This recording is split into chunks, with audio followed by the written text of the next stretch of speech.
Yes, it's John G. Sutton. Tales from the jails.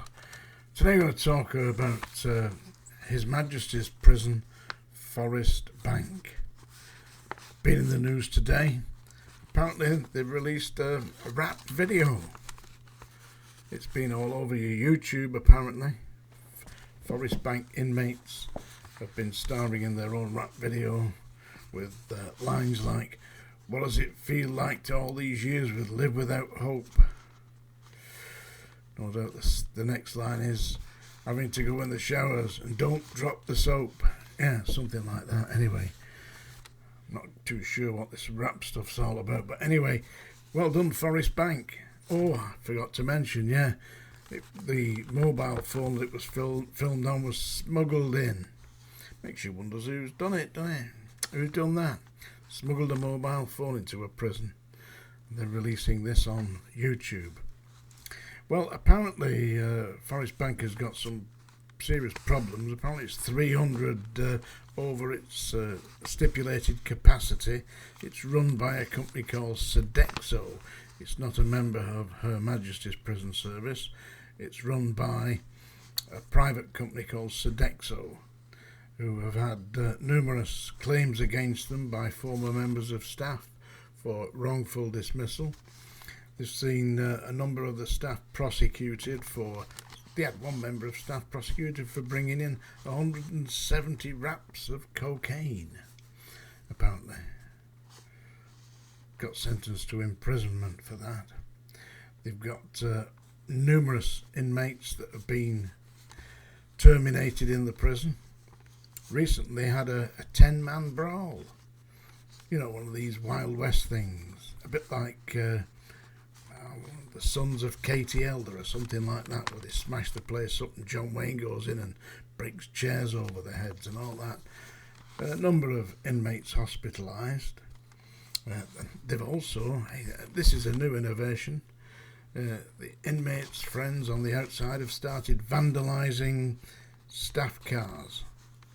So you go into work for the minimum wage, you come out, your car's been smashed to bits by one of the inmates' friends. That's something to look forward to, isn't it? Number of suicides in HMP Forest Bank. Well, it's, by the way, I forgot to mention, it's located in Pendlebury, Salford. That's just outside Manchester, which is really part of the Greater Manchester area, you know. One of the things that Her Majesty's inspection of prisons said that there was insufficient education and work. Oh, there's a surprise. Also, they've recently had a fire. That's something different, isn't it? Get the fire brigade out for that, which they did. Yeah. So basically, the whole thing seems to be, and listen, the problem you've got here is, let's say that it's your brother or your uncle or your father or your grandfather that's been sentenced to imprisonment and they're located at HMP Forest Bank. You'd be worried. I believe that there should be a minimum level of safety that's imposed upon the Ministry of Justice, who is sanctioning this, by the way. And Sodexo is a private company, so I don't see why there can't be some legal action taken against them. Sue them. They're required to produce a safe environment. If it was my brother that was locked up in HMP Forest Bank, I'd be concerned for his well-being. But then again, they don't seem to care, do they? Put people in prison, throw the key away. That's what a lot of the public think. Yeah, scumbags, put them in prison. They don't realise prisoners are you and me. It's our relations, it's people that are going into prison. They're not, it's not, you can't label them scumbags and all that. I mean, just because one or two of them are definitely dishonourable, disrespectful, nasty pieces of work, there are a good percentage of the prisoners that are there but for fortune, go you or I, as Joan Baez said. So I believe that something should be done about this. there should be a minimum standard of care that's allocated to each individual inmate, and that when they're sentenced by the courts, they have a right to demand that they are held in safe, secure conditions, not thrown into prisons where there's insufficient staff, where it's vastly overcrowded, and apparently Forest Bank is overrun with vermin. It's a fairly new prison. It was opened in the year 2000, I believe. But if it's overrun by vermin, they will be, you see. They don't get, once you start throwing food out the windows, and onto the floors, you're going to attract rats and mice and all kinds of horrible, creepy, crawly things. And they make their home in there, and you can't get them out. Well, you have to shut it down and fumigate it. They're not going to do that, are they? Because they're making money. Sodexo are making money out of your relations. People exploiting prisoners. That's a disgrace.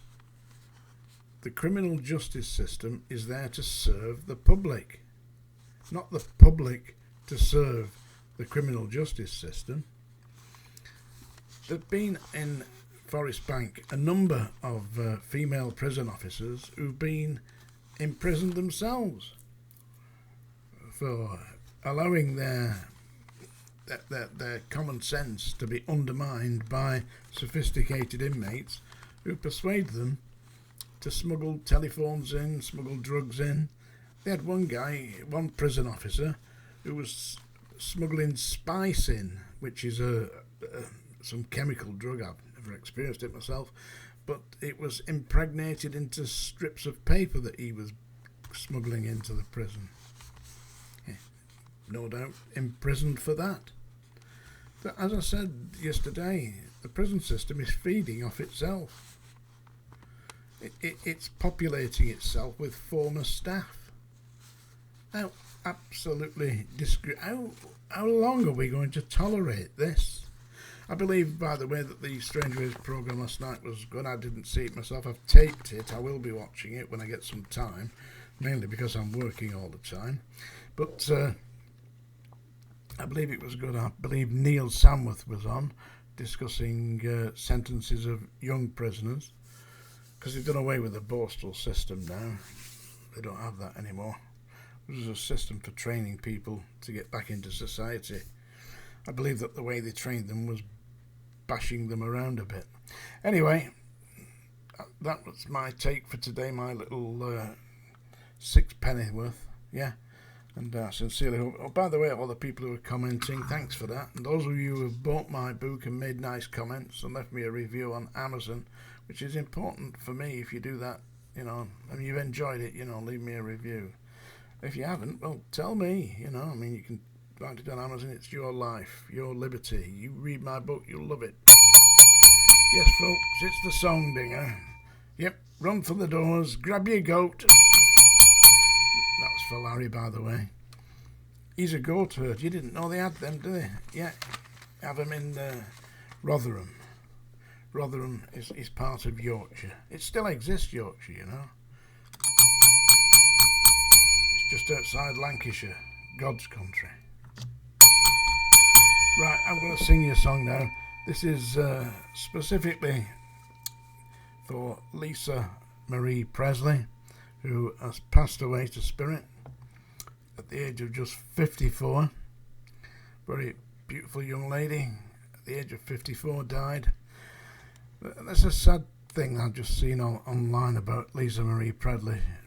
She had at one point $100 million, and when she's recently passed to spirit, she was $16 million in debt. How sad is that? But I'm sure that she's happy now and safe in the arms of the guy that we all know and love. Yeah, do you remember him? Elvis Presley. Yeah, I'm trying to find the song that I found for him. I think it's on here somewhere. Here we go. Yeah, I'm going to sing you this. This is Wild in the Country. It's not a very well-known song of Elvis's, but I thought it was a really nice, appropriate song to sing for the memory of Lisa Marie Presley. she'll be wild in the country now, in that beautiful land beyond this plain, which we all go to. I've seen it. That's your last warning. So here we go. Are you sitting comfortably? Good. Then I shall begin. Let me just get a little bit closer so I can see this. A rose grows wild in the country. A tree grows tall as the sky. The wind blows wild in the country, and part of the wild, wild country am I.